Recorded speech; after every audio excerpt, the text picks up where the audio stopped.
Hello, everybody. I hope you're all having a fantastic day wherever you are in the world. And I am so very excited for today's stream. So, today we have got a very, very special guest. Hype Awards winner of 2022 for Best Reaction of the Year. Ladies and gentlemen, it is the one and only, the bringer of awesome sauce, King Recon. How are you today, my friend? Yeah, what's going on, my brother? First and foremost, thank you for that incredible introduction, man. No Hype problem. Hunter is someone that I've known for a very long time. Is an Mm. individual that I absolutely appreciate and always enjoy taking part in anything that we do together. And Yeah, yeah. so when you reached out to me about this, I was like, hold up, man. We're making this happen. I don't care what we need to do.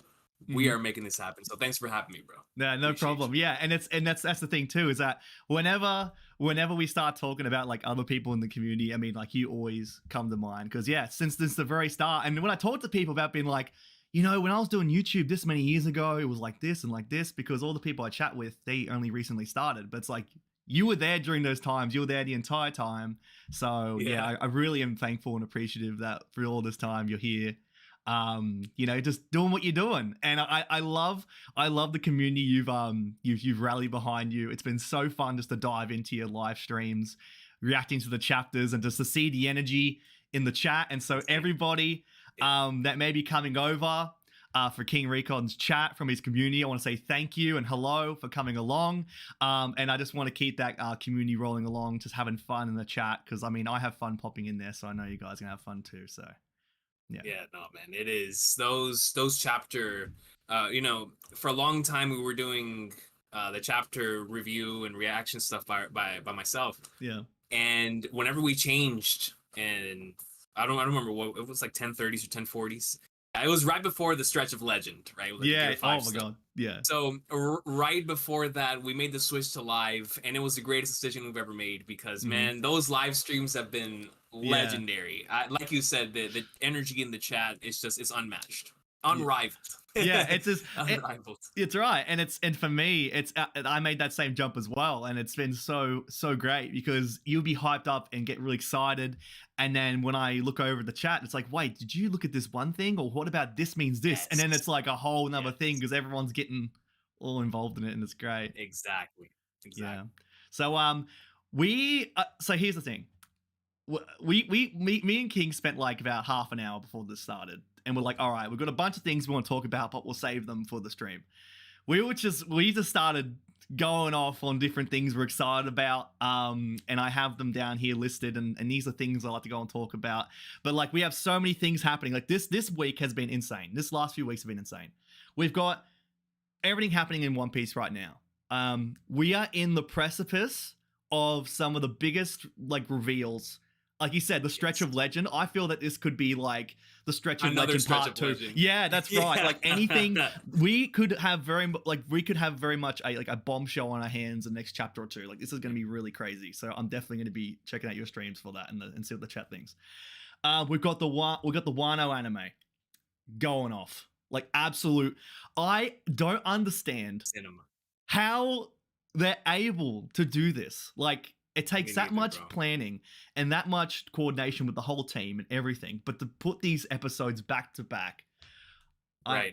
Yeah. And as a longtime viewer yourself, you remember we would get episodes of this quality, let's just say once every couple of months. Uh-huh. To know that we got the Sanji episode and the Zoro episode on back-to-back weeks, that would have been unheard of for us back in the day. You know Yeah, what I mean? that's That's right. just insane. That's right. And it's like insane. Yeah, and I mean like we you look back at old episodes at like Marineford, and that's regarded as one of everyone's favorite arcs of all time. Mm-hmm. And yeah, like the anime, it picks select moments to have these kinds of animation styles.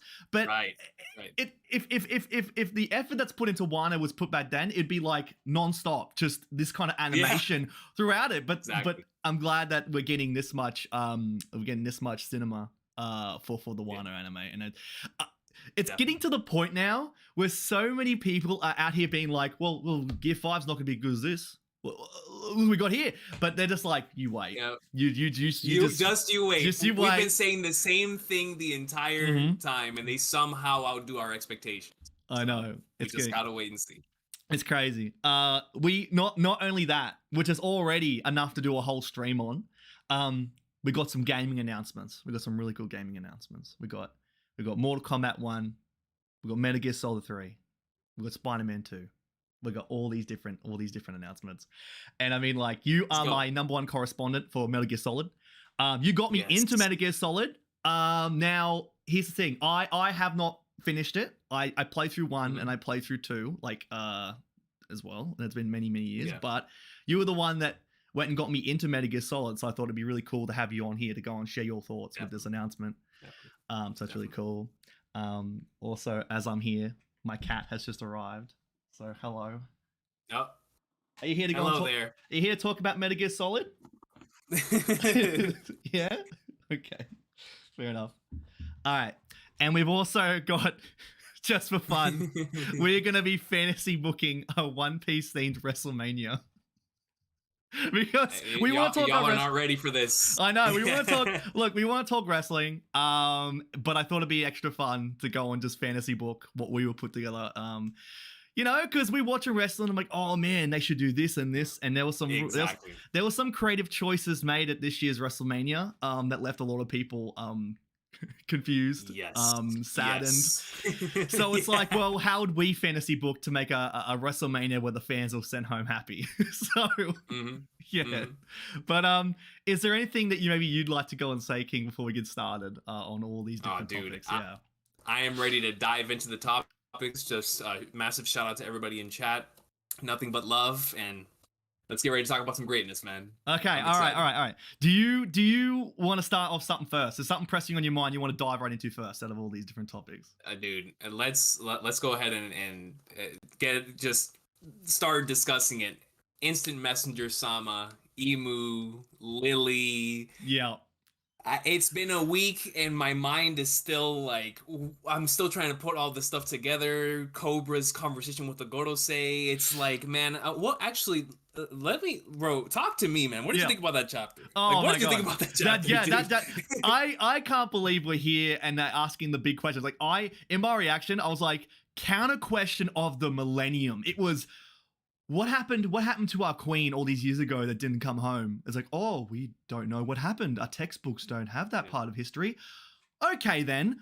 What's the Will of D then? What is the Will of D? Yeah, so what's the Will of D? I was like, there's no way. And I'm like, in the chat, someone said, oh, this dude's dead. And I was like, That's what I said. That's what I said. I wonder how he died. Man... exactly. It's like, no wonder he died. You go out here in front of the 5 individuals that have been pressing and ensuring that this stuff does not get out, and you ask him the one question that shall never be asked. It's like, I just laughed. I was like, when I saw that moment, I was like, oh, I want to see their faces. Scroll down half a page, and they're just all oh god, giving they're all just shook, like dirtiest looks. Yeah. Oh, oh, that was crazy. But my mind's just racing with the information, and I can't believe that we actually got confirmation on how like the D name was penned. That's crazy. Matter of fact, no, go ahead. I wanted to pull up a Viz panel for one of those because it actually changed my perspective a little bit. Okay, something that I thought of, and I mentioned the Joy Girl. I have no other follow up for this piece of information, and I'm hoping maybe this gets used to help with someone else's series and kind of piecing it together. But something I found very interesting is like, okay, you have Vivi and you have the queen of Alabasta, Lily. And I was like, Vivi and Lily. I'm like, wouldn't it be flip? I was like, okay, and she was there 800 years ago. So I'm like, how many letters apart is Lily and Vivi? It's 8 letters apart. And she was there 800 years ago. Nah. I was like, that's cool, but I have nothing else to piece this on. But I'm like, I thought it was a really cool connection detail between the both of them. Yeah. So, because I know the HypeHunterYT thing, right? For V's mom, so it's like in between the U. Yeah. U.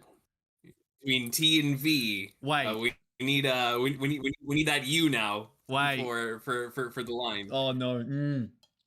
I just thought that was really interesting, and I'm like, this information's gonna get. Oh, I was like, incoming. Check your subscription feeds for like Parvision and Dax Arcade. Definitely. all the theory videos. Be prepared. Your sub feeds gonna get filled up like crazy. Yeah. But yeah, that was crazy. Oh man. I mean, even seeing the celestial dragon get like squished into like a piano, like an accordion, was very fun. Dude, that section of the chapter, that was honestly, because without that, the chapter, of course, would have still been phenomenal. But with that, it was like chapter 907, where 907 had that incredible, like, it had the empty throne stuff, it had the Shank stuff.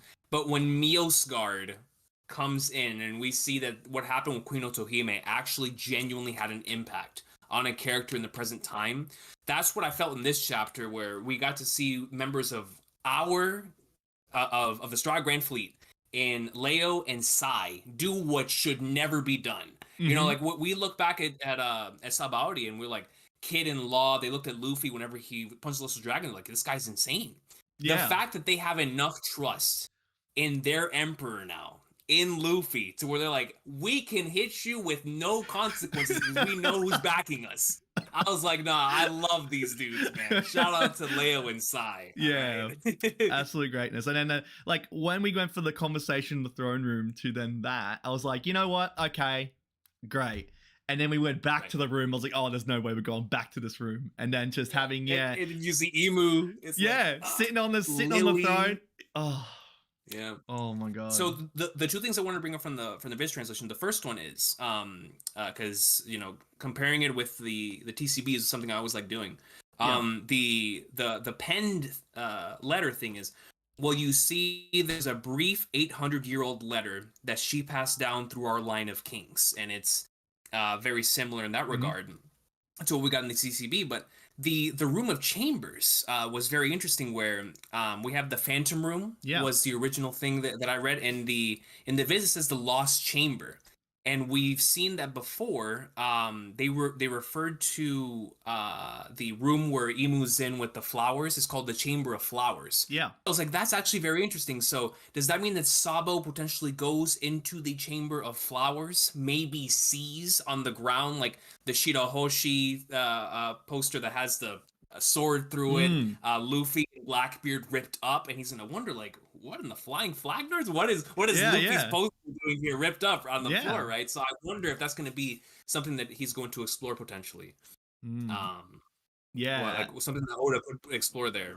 Yeah, absolutely. Like, we need some sort of follow up on what the motivations are.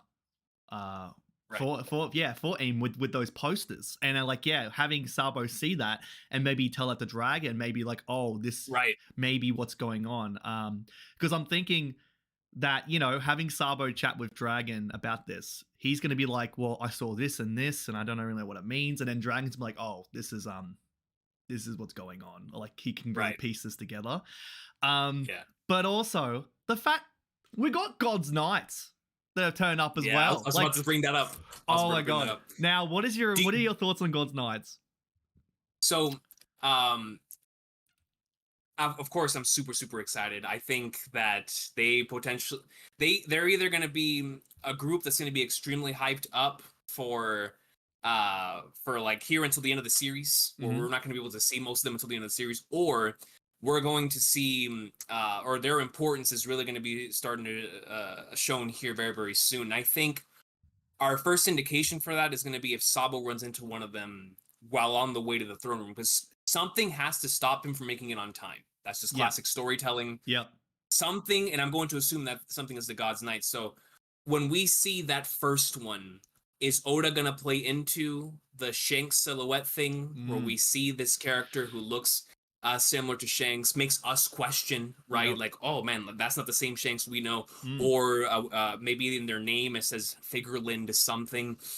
Or it could be none of that, and it could just be a brand new character he's bringing in, but we're gonna find out what their what their purpose in the story is based on that. Sabo, who is the right-hand man of Dragon, going up against the person who potentially could be one of the right-hand men of Emu. And I think that would just be so interesting, seeing the Revolutionary Army, member of the Holy Knights. We don't know how they, because we know when the Celestial Dragons refer to the Holy Knights as like these despicable beings. They don't really vibe with them, they don't mess with them as much. So it looks like the the Gods Knights could be sort of like individuals who don't necessarily serve the social dragons, but they just serve Emu. We're like, Yeah. Emu is there. Mhm. That, as long as nothing happens to Emu, we're good. You could mess with the social dragons, we don't give a flying flag, Nards. But Emu, you ain't touching Emu. No, So no. I think that's very interesting. What do you think about Yeah, I mean, the Gods Knights? yeah. I just think it's crazy because the whole process of thought was that we're going to be like having matchups or kind of leading up to the Gorosei. But now we have this extra line of defense. We have like the best of the the knights, God's Knights there on the forefront, who are defending the Gorosei is like the next layer, and those are like the final bosses. And then you've got Aim back there. It's like it's crazy that we're now having these levels of defense up there, and it really is going to make these endgame fights that much more high stakes. Getting through all the people, getting to the final boss is like such a cool fight within the series. It's Oda's. We know One Piece is structured like a JRPG. That is the ultimate final JRPG boss rush. Yeah, is that right there? You know? Oh my god, so cool. Yeah, it's so crazy, and it's like, yeah, I read the chapter, and then someone in the comments was like, "Hey, does that silhouette in the front remind you of someone?" I'm like, what do you mean? Looked over, I was like, "Oh my god." Same thing with me. Yeah, same thing with me. I know, it's crazy. I was like, because when I saw it, I saw the 9. And I saw the silhouette, and I'm a massive Shanks tard, as you know. So I'm like, I guess whatever happened. I see you right there too. You know the greatness. He's there. Yeah, he's there. He's there. So it's like I don't know why I didn't see it at first, but whenever I looked at the comments as well, and they were like, "Yo, Shanks," I was like, "No way." I was like, y'all better stop playing with me. No way. So then we had that massive discussion after that, but that goes into the whole, streaming and chapter reactions, the greatest thing ever. Yeah, exactly. Yeah, and it brings on a conversation where, like, when I saw that, I immediately thought, there's no possible way that this man is out here having an Elbaf adventure, going after the One Piece, one-shotting kid, doing all fun stuff, and he's going to be there as the first point of defense for the Gorosei. There's no possible way. So then people started showing the clone theory or the twin theory and having the scar. And there's one panel, you probably would have seen it, that's so, like, the evidence is so staggering. We got the exact panels on the side of his face, and you can see the scar clearly on one of the on one of his, across his nose. And then when he's chatting with the Gorosei, there's like no scar there in the exact same panel.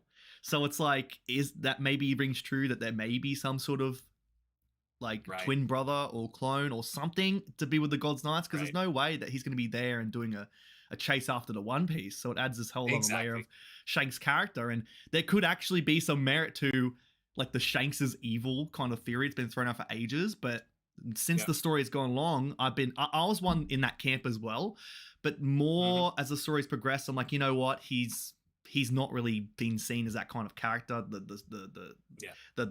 bits of the story don't really line up for his character. But now with this sort of thing, this reveal of God's Knights and the silhouette of Shanks there, I'm like, okay, there may be something that can add to this. It's really cool. Yeah, it's really cool because like you said, I was in that same camp as well, where throughout the course of the story, I was like, it really did feel like Shanks was the one that had everything under control. Everything's in balance. Everything moves according to my man moving the chess pieces on the board. That's what it felt like up until that point in the story. So I was like, there's a good possibility he might be, evil Shanks, whatever the case may be. But I think the coolest thing about the way that Oda has written One Piece up until this point, and it was further emphasized in 1076, is that Shanks from chapter 1 until now, same dude. Like, I don't know, the like you said, the 907 dude, we don't know if that's the same guy. Yeah. But the Shanks that we know, just like with Blackbeard, they have been the same individuals from the first chapter, the two embodiments of piracy in different kind of ways. Excuse me. Different types of ways. Where Blackbeard, of course, represents doing anything means necessary to achieve your goals.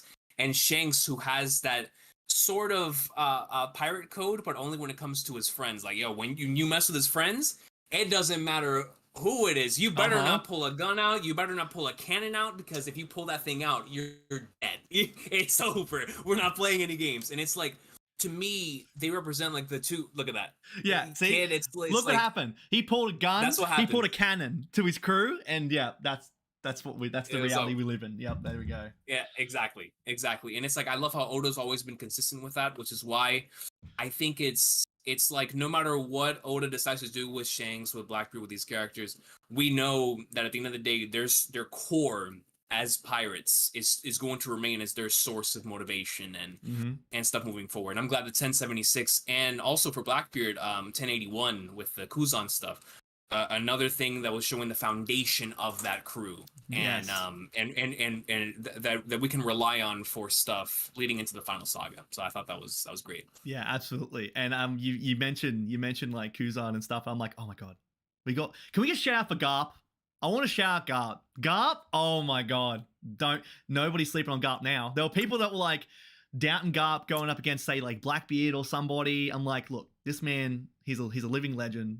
And he's him. He's him. Garp is him, dude. Yo, I had no bro, when he pulled out that Galaxy Impact, oh no, the Galaxy Fist, stop it. That was one of the crazy, because the thing is, right before that, getting into the chapter, Sword, I was already so excited, like Hibari had a great showing.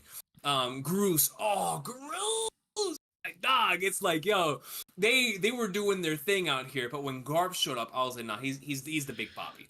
He's the top dog. And obviously, when Garp gets hype, I think about his son, because look, man, listen, Luffy's nasty. That's my goat. That's the king. Garp, we know that he's him now. There's one person in the middle that I'm like, all right, bro, that man is still in his prime. He's the world's most wanted man. The dragon hype is unreal. Right now, dude. It's crazy. I said this to every single person that's on here, and I'll pose the question to you as well. It's like, what is the one thing you're looking forward to most in like One Piece moving forward, like the next big thing? And for me, it is Dragon's appearance. When Dragon makes his appearance, like this man's been laying in wait. This man's been plotting. This man has been planning. When he makes his move, it's going to be like one of the biggest things, period, in this whole series. And this man, yeah, you thought Garp was terrifying, and you thought Luffy was terrifying. Like, yeah, Prime Dragon is going to be unreal. Prime Dragon. Yeah, we're talking about a dragon who's currently having like his Kazuchika Okada run, or like that 2017 Kenny Omega run. Oh my god, that is current Monkey D. That's dragon. it. That is it. That is it. Oh my god. Yeah. Oh my god. I'm so excited for that. It's like, man. But can I answer that question of like, yeah, go for it. Yeah, go for it. Dude, let me tell you something. So I have two different answers for this. Number one, I want to see Gear 5 at any capacity, because it's like my favorite thing ever. Yeah. I think 1044, 1045, 1046, 1047, 1049, when we cut back and saw it against Lucci, I truly realized that Oda is no longer like being held back by his pen and the confines of the page. He can do anything with Gear 5. That's it just makes the fights so much fun to see. So that's like on a smaller scale, I can't wait to see Gear 5 again. On a larger scale, I think at this point, considering everything we've gotten within Egghead Island, I think the thing I'm looking forward to the most, or at the very least on the same level as finding the One Piece and Luffy meeting Shanks, which is the moment I've been looking forward to the most entire series, is that Void Sentry reveal now. I think Egghead has hyped it up to the moon. Bro, if there's any arc that is hyping up the Void Sentry, it's this arc, man. I cannot wait. I'm ready to see Joy Boy, Lily, where Toki came from, all of that. I'm so ready, man. The hype is like more real than ever, especially I'm going to assume coming into a 1085 and beyond stretch where we get to get more information on the Void Sentry again. It's like, when we come out of this arc, I don't even know if, could we find out the Void Sentry this arc? I don't know. I know. Man. Like, I don't know.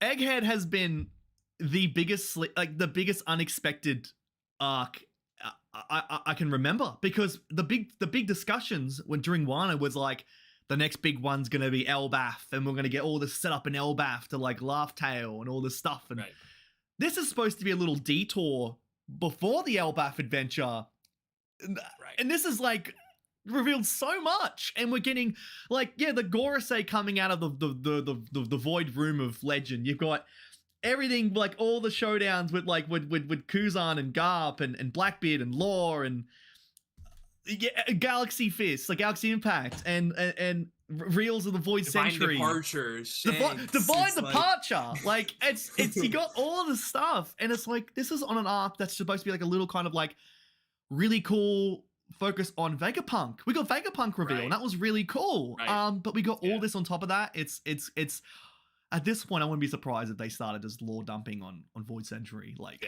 I wouldn't be surprised. I'm telling you, if Garcia Saturn and Luffy have a conversation, that is going to be the thing that the entire fandom is going to be discussing for a very long time. Because obviously Luffy doesn't care about any of that stuff. But Garcia Saturn, out of his mouth, could potentially come out something that's huge for the entire community, right? Like when he sees Luffy in Gear 5, depending on what he says, whether he kneels, whether he looks at him and he's like, I haven't seen you 800 years, or whether he's like, oh, so that's what you look like. That'll give us so much. Like, oh, the Gorosei haven't been around for 800 years. Oh, they have been around for 800 years. It's like how he bases that, his reaction to the Gear 5 state is going to say so much about the Gorosei, potentially the God's Knights, like, because after the immortality surgery reveal back in Dressrosa, we were like, okay, who received it? Obviously, Oda brought it up. Now, who received it? Now, we know Imu most likely received it. But we don't know if the 5 elders have. Like, we don't know if these are individuals that have been around since then, or if this is just a title that's been passed down through generations, and they're like the 8th generation of Gorosei. We don't know. But based on the reaction to Gear 5, we're going to come out of that knowing exactly where these guys stand. Oh, man. I mean, it's... I do have, I guess, a bit of a belief that they have been around for this long, because, I mean, I always found their designs to be so quirky and strange compared to all the other characters. I'm like, it wouldn't make sense if, like, that's kind of a representation of the, like, I guess the past, like back then, that's kind of how they were. I guess in a weird way, it's kind of like seeing like the old Simpsons episode where the first episode, like, what the hell? Why do they look like that? They look so strange. And the current ones, they look so, it's like you have the characters back then were looking a bit kind of crazy and weird. And I guess Joy Boy will fall into that, where Joy Boy is a literal Looney Tune. So that's pretty neat too. But yeah, I mean, this has been absolutely insane. And every single chapter now, like Oda has beautifully built up this arc in every single way in terms of all these different plot points, to where every week now we're going to get, like, we've had the conclusion of Law and Blackbeard, we have the conclusion of Kid and Shanks, and we're going to have the conclusion of Luffy and potentially even Saturn, to go one after the other, bang, bang, bang, bang, like banger after banger. Every flashback. Oh my god. Before we jump into this, I want to have a quick pause, and I want to have shout out to every single person in this chat. Terrible TJ, I want to give a special shout out. He gave 2 super chats here, and this man, I want to say congrats to Terrible TJ and Ronnie, because I've been doing this like challenge every single month on my channel, where on my page, I have like bounty posters on my page for like the channel banner, and every single month I want to go and announce a winner to like be put on the channel banner. And then like I did this through challenges and everything like that. And at the very end of the year for the Hype Awards, I want to go and do a random draw and announce one person as the winner, and they're going to win like a major prize. Now I've been seeing Terrible TJ and Ronnie in everyone's chat, and they've been in there doing great things, fueling the hype around. And so I said, you know what? Executive decision. I'm going to make Terrible TJ and Ronnie the winners for April and May, because they've been on great stuff. So I want to say shout out to them. And he's just been continuing it on the stream right now with 2 super chats here, and I want to read them really quickly. So Terrible TJ, this is going back to our conversation about the of Eam and the throne with the bounty posters. Vivi's poster wasn't cut up because she will be used, and the others are intended to be erased. I like that idea. Yeah, and I mean, it makes a lot of sense now with this whole talk about how the Queen of Alabasta was potentially taken. That really lines up with that too. And then we have Terrible TJ again saying 9 scabbards shadows, 9 god slash holy knights. So you have this sort of lining up of the 9s as well. So interesting. yeah, Hold on, man, because we've been, of course, Skypia and Dressrosa have been compared as parallels for like the entirety of One Piece, right? Like we've seen how some have made the connections between both of those arcs and the overarching story of the series. So if Wano now becomes another one of those too, where 9 scabbards, yeah, Odin, Emu, okay, yeah. I'm sorry, we're cooking, cooking. That's an interesting idea. Yeah, I thought it was really cool. Oh, let me open this back up. Wait a second. Oh, there we go. All right, sweet. So, what would you like to go and chat about next? Do you have anything you want to go and chat about? Dude, hold on, man. We got to talk about some games real quick. Oh, okay, all right. Let's go. So, dude, because man, Metal Gear, bro. Let me tell you something. So you didn't have the opportunity to finish 3? No, I didn't start playing 3. No. Oh. So give me your thoughts on 1 and 2, just real quick, if you don't mind. From what you remember. Yeah. I mean, I thought this was so cool. Like you play old classic games, and you can instantly be like, okay, you kind of have to take this through a different kind of lens because of just it's of the time and everything like that. Okay, I played 1, and it was like my like I guess my sense of disbelief, it kind of just like eroded away, and I was just so immersed in the game. I thought it was so cool and so fun, and I can't imagine people playing that all the time because it had so much innovative mechanics with it. It was so cool. I love the whole the story that was already pre-built. Like it was like you go in there and there's all these characters about that had history and normally in these types of stories, you this is when you would start the relationship or like start the connection or meaning of characters, and you build them up. They had pre-established stories, and it was so crazy and so cool. And then 2, it was just that elevated. Very interesting to have, the change of character throughout the entire game. And I know how a lot of people that was during the time that was a very controversial. Very controversial. Yeah. But I still very much enjoyed it. I thought it was very cool. But yeah, I mean, 1 and 2, I had a really great time, and I was really excited to, pursue the rest of it because of everything that you said it. And I know, like, you've been singing praises of Metal Gear Solid 3, and that was like the one that you're like, Metal Gear Solid 3, you're like, yes. So I was like keen to get into that, and everything else afterwards. But yeah, when the announcement dropped, I was like, oh my god, I need to know your thoughts on this. Yep, absolutely. Yeah, dude. So the 2 games that I think ever since then, obviously I've had a lot of great experiences, but I think the 2 games that forever changed the way I looked at video games in regards to them as a storytelling medium is Final Fantasy VII and Metal Gear Solid 3 Snake Eater. And to have both of them getting remakes is the craziest thing ever to me, man. Like MGS3, because like you said, MGS1, such a special game. And for so many different reasons. MGS2 over time has become one of my favorite games of all time. It is such a special experience. But 3 introduces my favorite character in the series, and it's like that story of that particular character through time is just it's so special. And I'm a sucker for games that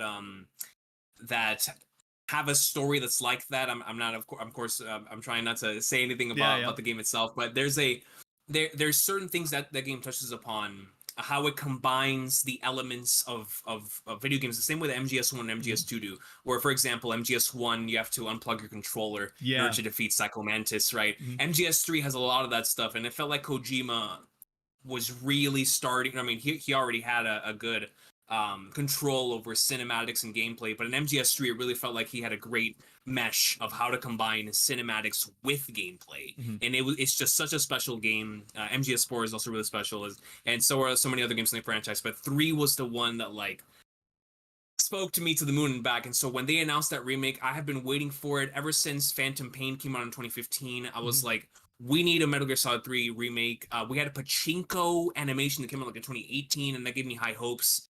The Snake Eater 3DS version sold really well.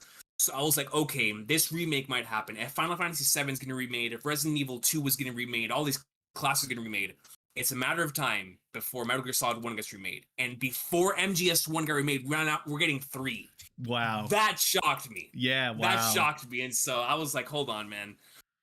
It was one of the most exciting reveals I've ever had for like a gaming conference, just because I've been waiting for so long how much the game means to me personally. But yeah, man, I'm so hyped for MGS3 remake. I just hope they do it right, because obviously Kojima's not there anymore. Konami is just holding on to this as an old IP. So I just hope whatever studio's working on it is a studio that's going to give it the love and care it deserves, because it is a special game. Yeah, and I do believe that they will go and fall along with that, because just the amount of love that the community has for that game is overwhelming, and so that really rides on how faithful they adapt it. So I do think they're gonna really go for it, and I mean, like, I can't. Yeah, I'm so happy that you have that that excitement for a reveal like this. And I mean, there's like a few games that I'm kind of waiting for, that when the reveal actually officially happens, it's gonna be a very exciting time. Like for me, you know, like I'm waiting for when they officially say, yeah, The Last of Us Part 3 is going to be coming out, because I love that game, and I like when I was big into Uncharted, and I love those games. Special franchise. Yeah, I love those games so much. Yeah, and I play like when The Last of Us came out, like the demo, I would download the demo and play it over and over. When the game came out, I like called up my video, like the Blockbuster, and said, "Hey, hold this for me. I'm gonna go down there right now." Walked almost an hour to like the store to grab it, finished it in like 2 days, and I was like, okay. So, and then to play through the game again, like I played through 1 and 2, just cried so much at part 2. And then for my fiance to get into gaming, and then to go and play through part 1, so like the complete remake of that, and for me to go and watch that and like experience it again and play through part 2, special. It was really, really special. And then to watch the show, and just for them to really knock it out of the park with the show and elevate it in such a unique way with all different characters, different stories. I'm just so excited to see when that part 3 announcement comes out, and then for me and my fiance like to experience it together. That's like really something I'm looking forward to. But for you to kind of imagine that, like kind of just dream that this is going to be an announcement in the future, and like you're waiting for like Metal Gear Solid 1 to come out, like kind of the announcement, and then go, all right, it's coming out. That means this is going to come out soon. It's kind of like it's like them announcing Steel Ball Run animation before like part 6 before like Stone Ocean, exactly. Part 7's in development. You're like, oh my god. It's like it's insane that they did that. But I'm really cool that you have that. Before the MGS3 one, and still even with the MGS3 one, just because of how shocking it was at the time, the craziest reveal I've ever seen was that Final Fantasy VII Remake one, because after 2005, they did a tech demo on the PS3 that showed how powerful that console could be by remaking the intro to Final Fantasy VII. And we held on to that after the compilation, when Crisis Core showed us the first how it could look like in a modern setting. We were like, man, this has to happen. And when it was finally shown off at E3 2015, that was the year of dreams. They had Shenmue there, they had Lost Guardian there, they had Uncharted 4 there, they had Destiny. It was a crazy year. But FF7 Remake was the big highlight coming out of that show, because that game, of course, means so much to people. But like MGS, rumors for years that we kind of started giving up on the idea, like maybe they're not going to do it. Maybe they're not going to do it. And when they showed it, it was like, oh man, greatest thing ever. And so I can't wait for part 2 of that. That's that franchise is really special. But I'm glad you love Naughty Dog, man. You know, Uncharted and Last of Us are really great franchises. I can't wait to see what they do next with either franchise. They recently just had a post, because it was you know, the Last of Us multiplayer has been in the works for many years, and there've been delays and kind of speculation, and they put out that post saying, look, it is in development, but we're still working on it. But we're also working on some brand new IPs, like our next single player experience. And then that's just like, oh my god. And there's rumors of them working on maybe like a fantasy kind of story, or you know, there could be a fantasy game, or they could be working on part 3. I imagine there's 2 different studios, potentially one for part 3 and one for like this fantasy game. But them doing a brand new kind of story, and if they do go the fantasy route, like anything they do, it's just like you said, cinema. It's just straight up cinema.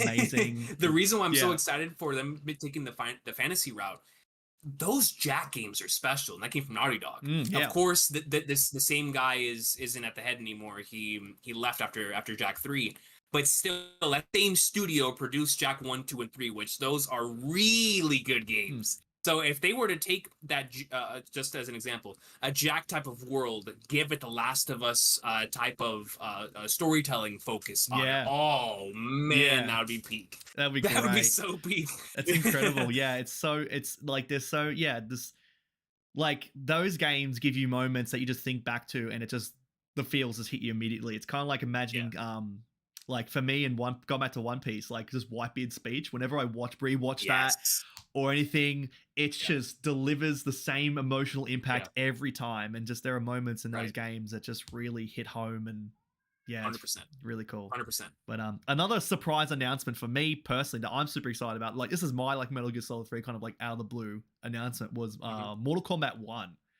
That I talk about cinema. Like I love that these games have really taken a focus on story mode for like a fighting game. That's so cool, and the characters are so cool and interesting.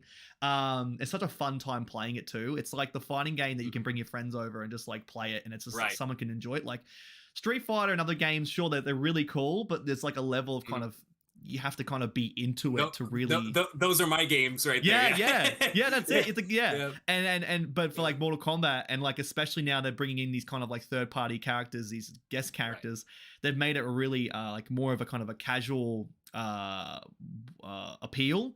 But for me, as a more of a casual fighter player, I mean, I played Mortal Kombat since I mean, for me, I got really into Mortal Kombat 9. It was really cool, and for me, it was banned in Australia. So what? Yeah, it was banned. Mortal Kombat 9? Yeah, because because we have like a rating system, and we were not allowed to have like we didn't have an R rating, an 18 plus rating for games. We only had a 15 plus. So when these games came out that were ultra violent or had a bit of extra maturity to it, they were straight up banned. And so, but there was a glitch that you could like download the demo for Mortal Kombat 9 on the PlayStation Store.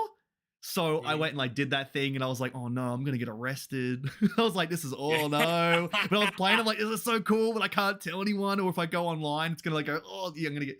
But it's like I had a fun soft spot for that game. And then I was on the internet, and it came up that is like as a meme. It had like the John Cena meme was like kind of sitting there like kind of dancing. It's like me waiting for the Mortal Kombat trailer to drop. I was like, huh? What? And I searched up and it said Mortal Kombat 1 announcement trailer 7 minutes ago. I was like, wait, what? And then, oh my God, it was over. I was like, and then it's coming out in 3 months in September? Yeah. Like, that was the craziest thing, is that they already have it at the doorstep, because obviously this year has been crazy for fighting games. Like I said, Street Fighter 6, something I'm so excited for, is coming out soon. Tekken 8 looks incredible, and it's coming out soon. Dragon Ball Budokai Tenkaichi 4, another incredible fighting game franchise, also got announced. That'll be coming out maybe sometime next year. But Mortal Kombat, it was like, man, wait a minute. You're dropping the reveal and then telling me that I have to get my money ready for 3 months out. And it's coming out, I think it's like a week after Spider-Man. It's like, man, that's going to be a great month. Somewhere around there. I didn't realize that. Oh, no. Oh, man. Yeah. I'm so excited for that. Yeah. Because I love that. It's going to be a great month. It's going to be a great Spider-Man month. and Mortal Kombat. It's going to be a great month. And I mean, like, we were talking briefly before stream, but there's in case anyone hasn't seen it, there's a potential leak of the guest characters coming in. I'm like, I'm hyped for that. Like, it's exciting. I'm really excited, and it's gonna be super fun, and I'm really all for it. It's gonna be a really cool time. I just want to look over some comments before we get into this this next topic. We're gonna, because I want to get into this fantasy booking of a One Piece themed WrestleMania, because that'd be really fun. But I want to see some comments. So Terrible TJ is asking, how hot is it in that hoodie? Currently in Australia, we're almost getting into winter, so it is freezing. So that's why I'm wearing this hoodie. It's a Teddy Fresh one. I love it. Also, let's see some comments. Also, shout out to everybody still in the chat here. Love you being here.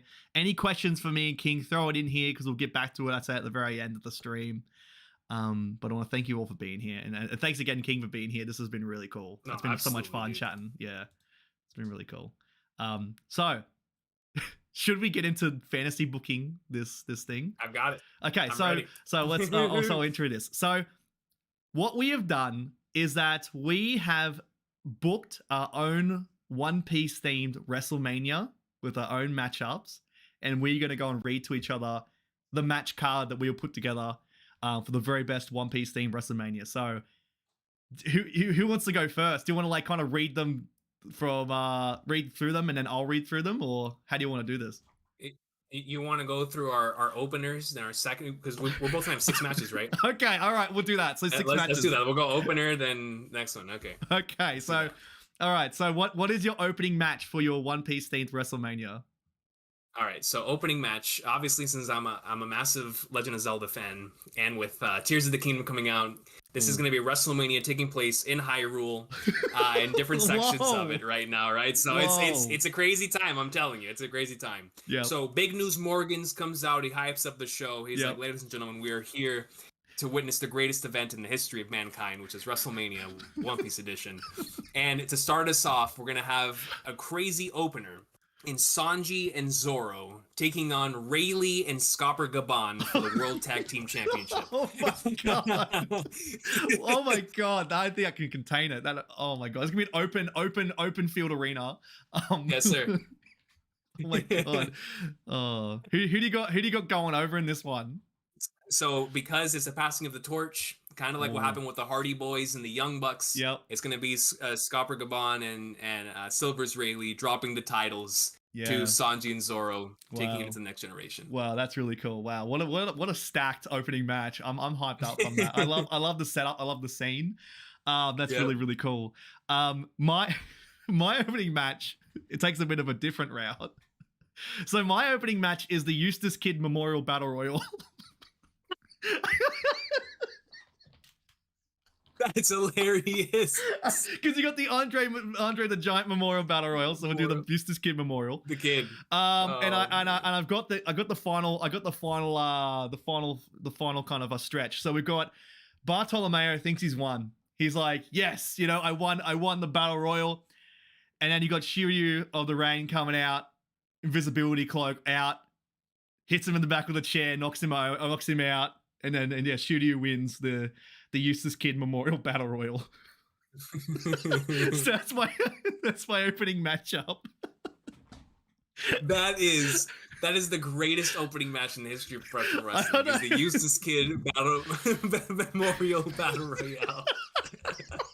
And he's gonna have that one picture of Kid you showed earlier. It's like when they sing the national anthem at the very start. It's gonna be just just his picture, and they're gonna just Okay. So my second match is gonna be a squash. Okay. To entertain the fans, it's gonna be around a minute, 2 minutes, and it's gonna be Saint Charlos versus Prime Whitebeard.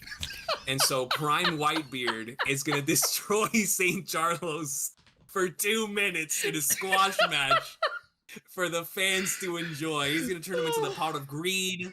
He's going to make him into an accordion. He's going to make him into everything imaginable. So Prime Whitebeard destroys St. Charlos in less than 90 seconds. Oh my god. Oh my god.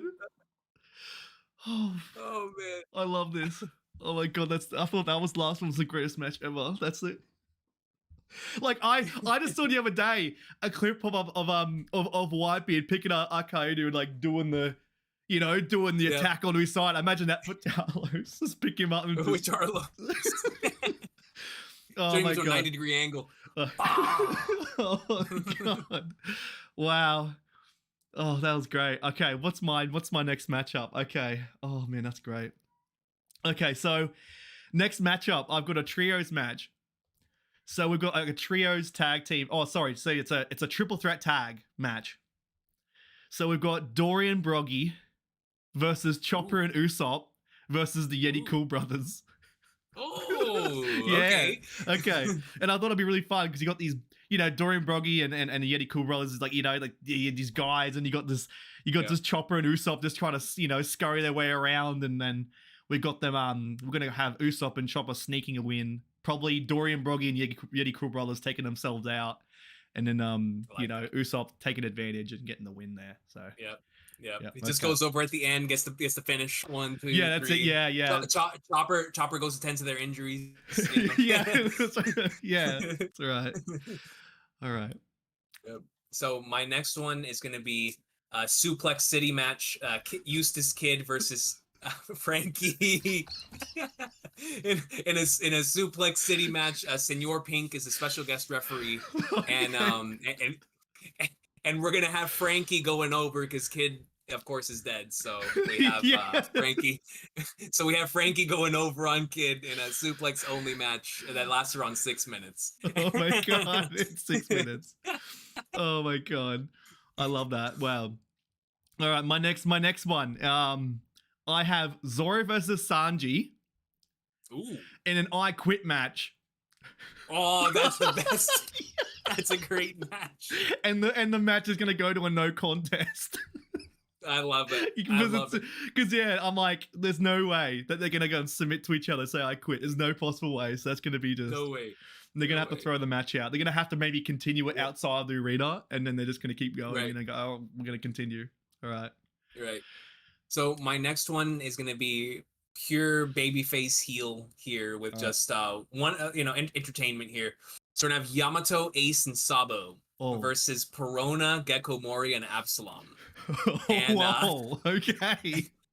And it's just gonna be pure babyface fun, the hot tags, hot finish, and of course Yamato, Ace, and Sabo are gonna go over, but Perona is definitely gonna sell a lot of merchandise in this match. Yeah, that's for sure. I do imagine the hot tags are gonna be related to like the fire fruit, like very literal hot tag. Right. Like it's gonna be great. Literal hot tags. Yeah, it's gonna be great.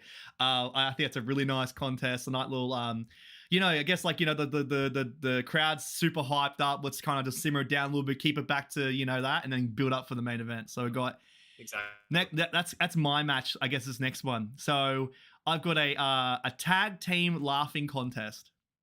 So we've got Jesus Burgess and Blackbeard versus Kaido and Big Mom. In a laughing contest? Yeah, they're just gonna laugh. Oh, and then the crowd's gonna vote. But Blackbeard cannot lose that. He cannot lose. Okay, I think I might be a bit disappointed there because I've got Kaido and Big Mom going over. Going over? They're going over. I just feel that the power behind the laugh of Kaido and Big Mom is going to just kind of blow everyone out. So I feel especially on Big Mom. That that's too strong. That's too strong, Yeah. Like how they do that double team move, I feel they're gonna just do that with the laugh. It's gonna at the same time. Yep, done. That'd be nasty. That'd be nasty. So before the double main event, Momonosuke comes out, cuts a promo, gets the crowd hyped. Yep.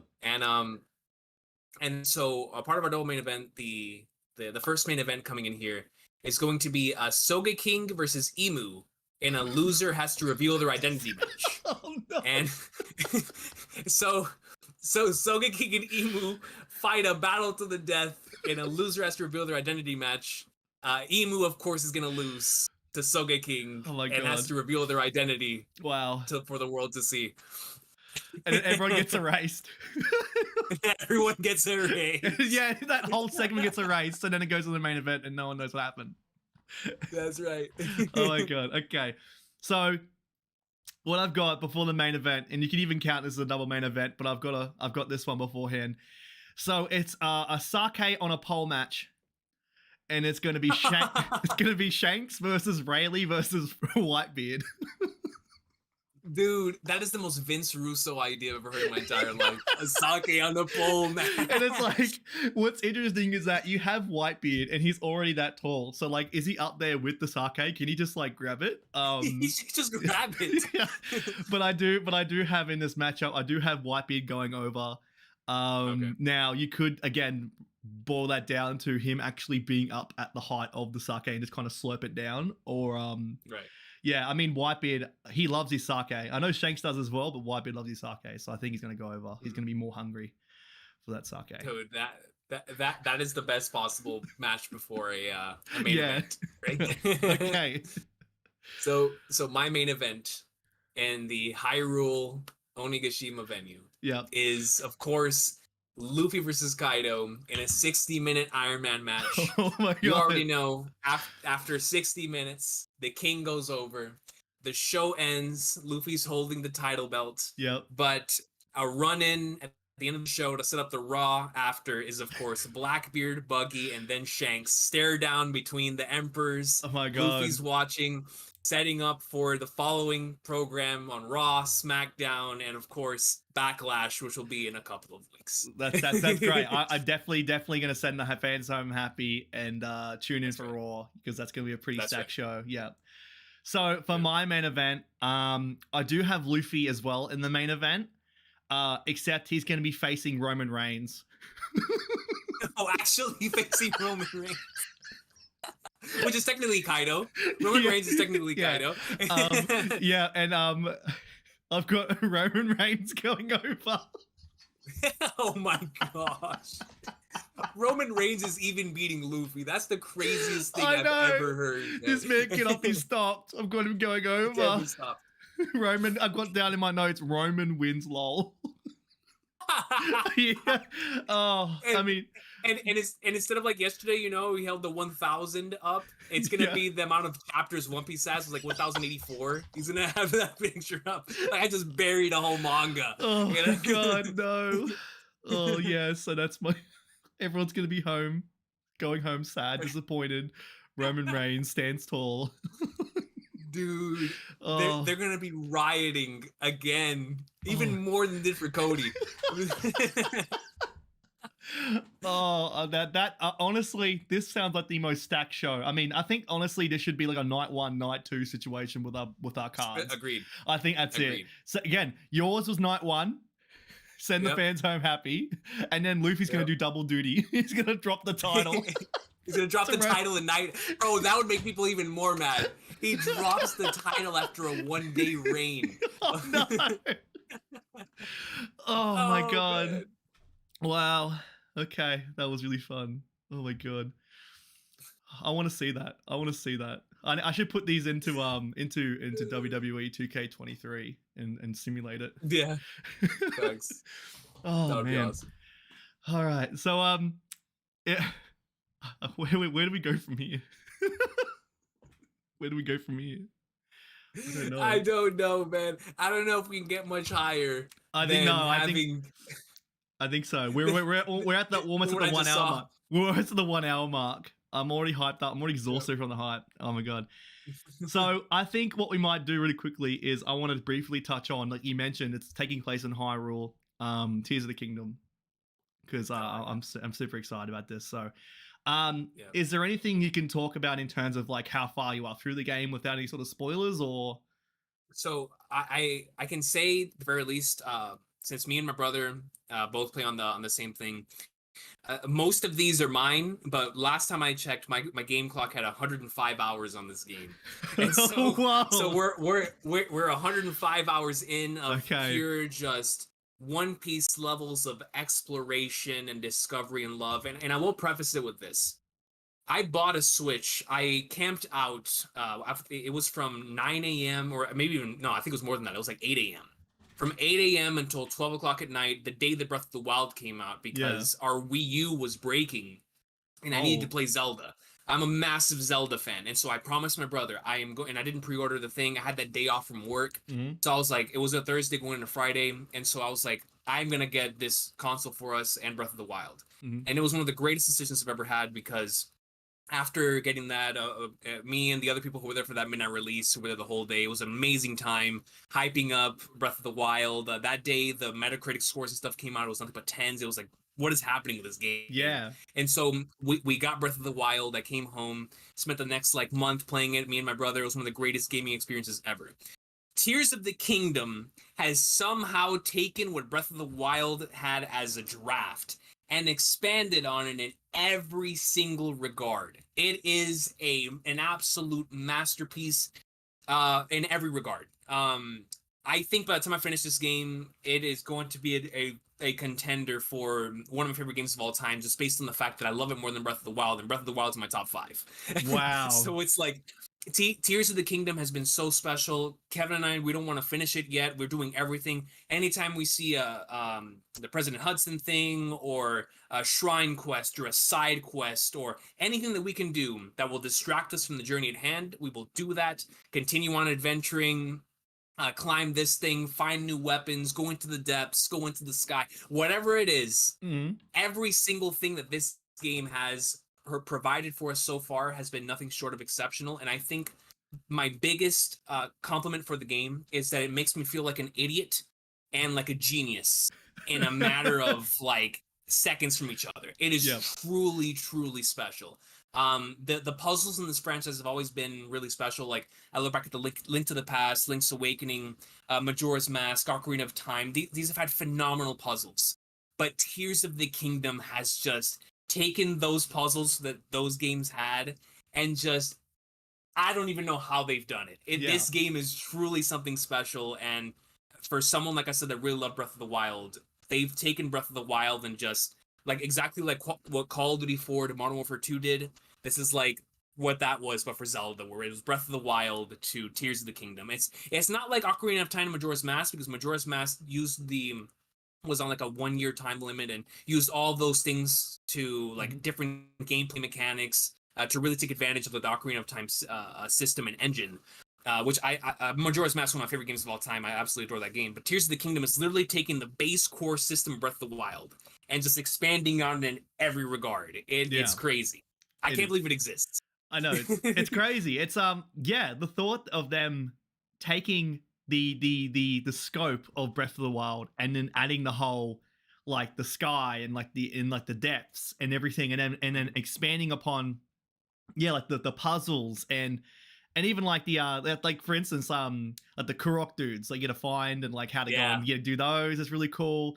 Like, there's like so many different things. Like, we've been my fiance has been exploring and doing everything. So I'll come home from work, it's like, all right, I've got all I've got my food cooked up, I got all this food maxed out, I got all my weapons out here, I got everything ready to go. Let's go and do these shrines.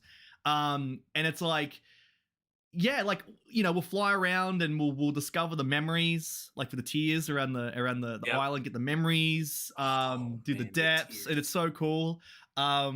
There's just so many parts to this, and there's one thing that I think I had one of the most scariest gaming experiences recently with Tears of the Kingdom, like, of all time. Like, it was such a scary time. Like, when you're playing a game and you're thrust into the unknown so much, it's super duper scary. So what happened was, like, your main home base, essentially, like outside of Hyrule Castle, that has like Ronnie and like the technology dude, and like you can do that sort of stuff. Like, downstairs, there's like you climb down the ladder and you got like your little bunker, you can kind of camp out, and there's a part of that goes, hey, there's a hole in the wall, and like you can kind of explore in there. My fiance's like, I went to explore in there, but I couldn't get any further, or there's like some person there I couldn't beat. So I went in there and beat that person, explored right through there, went straight through, kept going,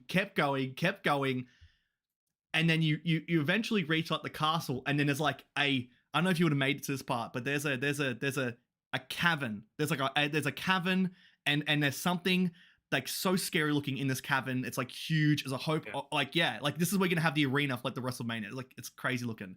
And so I'm like, screw this, dive in, straight down, and now I'm in the deepest depths of the entire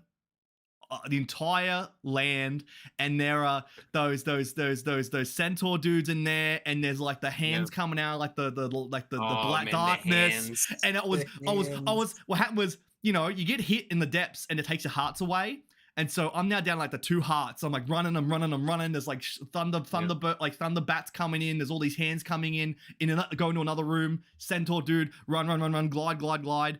And then I was almost about to die. I was back to the wall, and then I went and teleported out. And it's like almost like a movie moment. Like, you're like swarmed, and then the hand coming out is like this far away from me, just out, and I just teleport out. I'm like, most last second teleport, scary movie moment. Like, oh my god, it was so terrifying, because it's like I can't stop and I can't kind of evaluate what's going on around it. I have to run, and I just got out of there, and it was so scary. But there are parts of this game where you can just explore, do what you want.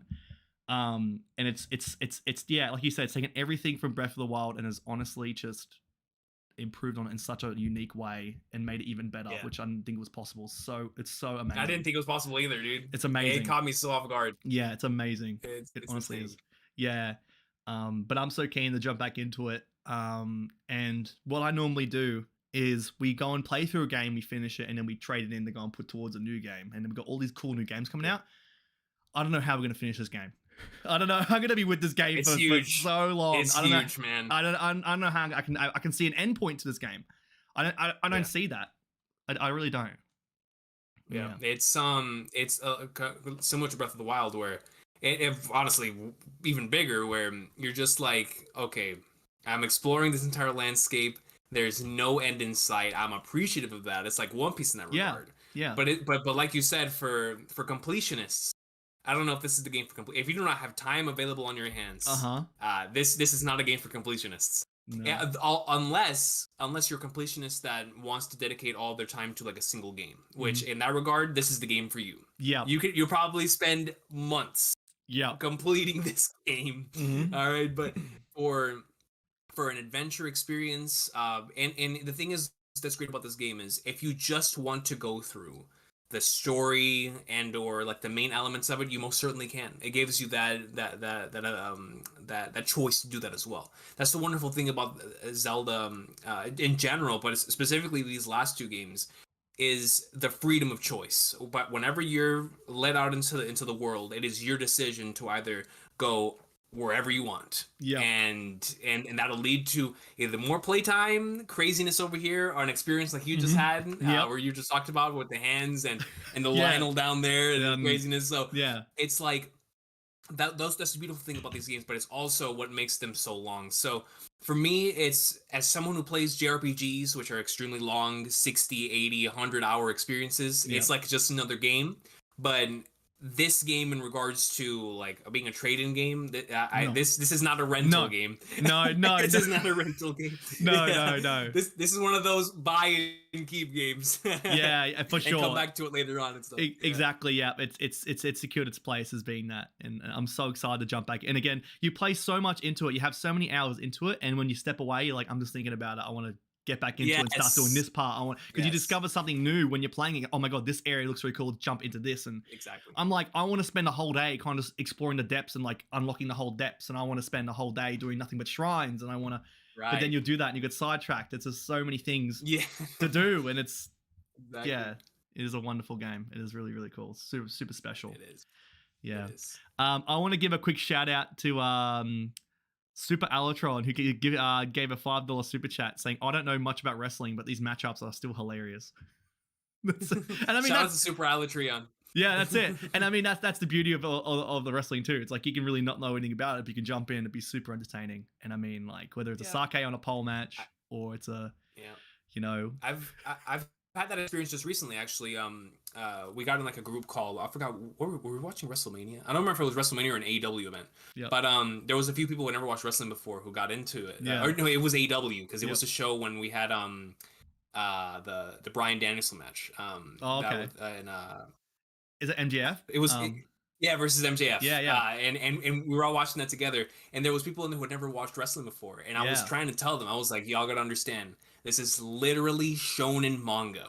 Wrestling is shonen battle manga. Yeah. And so, but when they saw it, and it like, not me telling them, when they saw it, it was like, this is really real shonen. Like, this is battle shonen. This is One Piece. I was like, I'm trying to tell y'all, this is exactly what like we love from like our manga. Just formed in front of a live audience. That's right. right. Exactly what wrestling is. Yeah, it's the thing too. Is like there's like explaining it to people is really fascinating topic.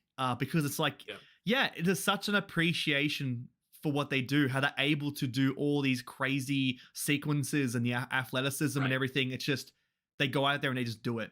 It's not like a movie scene that's like cut up or kind of re-edited or anything. Like no, this is just on the fly. They're out there, they're doing it, and it's incredible. And like you said, the shonen battle, like it's I the one clip that I imagine that perfectly encapsulates is the one with like Will Ospreay and Kota Ibushi and Ricochet. Oh, Oh no, and Kota Ibushi. Was it? Oh, Was it Was Ibushi it or Kota Ricochet? Ibushi? I think it was Kota Ibushi and Will Ospreay. Or could have been. I think it was Will Ospreay. Which one? Which clip? The one where they I think I go for like a Hurricane Rana off the top and like he lands on his feet. And there's like the slow and Kota Ibushi does a slow turnaround. It's like yes, like that was the Ibushi one. Yeah, That like that's the most perfect kind of like shonen moment. Like, oh, you messed up, and it's like the person like, well, let turn around and the camera shots and everything. Yeah, the camera shot. Yeah. That's a good point. It's like the end of Omega and Okada where. Or at least the second match where you're towards the end of the 60-man Iron Man match, and Okada goes in for his finisher. So it's like Luffy going in for the Red Rock or whatever. Yeah. And Kaido, rather than taking it, he falls on his knees due to exhaustion. That's exactly what Kenny Omega did. Yeah. Okada was gonna finish him in Omega because he's so exhausted, just drops on his knees. That is cinema. Yeah, there's like that where it's like, yeah, it's split second, just like drops and just flies over him, and another one. That reminds me of the moment where like in the Wano anime we have Luffy and Kaido fighting, and all of a sudden Kaido swings and he disappears. He's like, what? Like he was imagining it the entire time. It's like that. He goes to swing and he just drops. Exactly. Another good moment too with that is like when they go, say for example, he's going for a Rainmaker and he hits his chest, and it's just like. He can't do all of it because the exhaust just kind of hits and he just drops. And it's like, oh no, that's it. It's the beginning of the end now. There's something special with wrestling. And I think my peak moment in all time watching wrestling was when Omega finally got his win over Okada. Because I was there, like when that was got me into wrestling is like hearing about the reception of their match and saying it was like the greatest match ever. I'm like, okay. And I watched it, I'm like, this is something really cool and really special. And so I followed the whole journey and the whole rivalry. And then to have that kind of payoff where there's that split second moment where the camera shot is outside the ring and he goes and does the V trigger and he flies like through the ropes. I know exactly and it's what you're talking about. In it. I was like, when that happened, I'm like, oh my God, he's going to do it. That was like the moment, like, it's it. It's over. It's going to do it. And then to have that happen, it was like such a euphoric moment. But something special there. And, so special, man. Like, you know, pro wrestling over the years has given us so many legendary moments. As a kid, or Rock versus Hogan was a big one where that's when I still look back on it and I'm like, man, that was really special. Like, because the thing is that's great about wrestling, both that and whenever Daniel Bryan went over the Authority was the special thing about wrestling is the live part of it with the audience. Right? The audience has the power to turn the decision of the creative to make them choose one guy over the other. And we've seen that happen multiple times throughout the course of history. But when it's happening in real time, like when you just brought up with Okada and Omega, I'm sure they gave him the G1 Climax the year before as a test run. Like, okay, Finn just went to NXT, Prince Devitt, Finn Balor. He just went to NXT. Let's go ahead and see what we're going to do here. AJ Styles just took over the Bullet Club. Obviously, that was huge. AJ at that time was absolute greatest of all time energy every single week. He was a different animal, putting on classics to everyone. But Nakamura was at the door. AJ was at the door. The Anderson and Gallows were at the door. So there was like, who are we going to give the reins to next? And Omega obviously had been making a splash, and he was a part of the Bullet Club. So they were like, okay, let's go ahead and give him a shot. Let's see what he does at Wrestle Kingdom. And to know that just giving him a shot resulted in the greatest series of matches in the history of the business that is wrestling. Giving opportunity because of fan reception to certain people and seeing the magic happen in real time that is wrestling. That's right. It's so special. Yeah, there's so something truly special about the reception from the audience. And even just like recently when they went to when I had Backlash and was at Puerto Rico, like the reception and then like with Bad Bunny and everything, that is unreal. And having those moments is truly special. And it's a big part because you live through them. And for them to really be that vocal that it changes the outcome and it changes the direction is really special too. That's really cool. Yeah. But with that being said, I think we're gonna go and wind down now because I think honestly any moment my camera's gonna die. Okay. But I mean, honestly, I'll be talking all day. This is great. This is fantastic. Mhm. And also, like, I mean, look, after this, we're most definitely probably both of us gonna be watching Double or Nothing. Oh, no question. Yeah, yeah, we're gonna put Double or No Nothing. question. Yep, Yeah. yep. So that's gonna be good fun. But look, I want to say thank you to you again, King, for coming on, and I want to say thank you to Sure. everybody in the chat, everyone from King's community coming along here. I want to go and make these, you know, I want to make these live streams a way to connect with different content creators, because I really do appreciate everything that we do, like other people do, because you know it's such a difficult thing to really balance outside lives, outside ambitions, as well as do this on a consistent basis. And I Right. mean, like, Yeah.